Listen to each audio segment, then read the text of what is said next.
ঈদ ঘিরে সবচেয়ে বেশি বেচাকেনা হয় পোশাক আশাক ও জুতো। পছন্দের এসব পণ্য কিনতে এক মার্কেট থেকে আরেক মার্কেটে ছুটছেন ফ্যাশন সচেতন মানুষ। ক্রেতার ভিড়ে ময়মনসিংহে জমে উঠেছে কেনাকাটা। গাগিনার পাড়ের বিভিন্ন বিপণী বিতান, হকার্স মার্কেট এবং নতুন বাজার, চরপাড়া সহ বিভিন্ন এলাকার দোকানপাট সেজেছে নতুন সাজে। বাহারি নাম ও ডিজাইনের sari, three piece, tops, shirt, pant, T shirt শোভা পাচ্ছে শোরুমগুলোতে। দাম কষাকষি করে পছন্দের পোশাক কিনে নিচ্ছেন ক্রেতারা।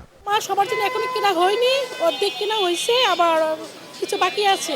আমার জন্য 2টা জামা কিনছি, একটা প্যান্ট কিনছি। মনে হয়েছে আগের বারের থেকে কিছুটা দাম বাড়ছে।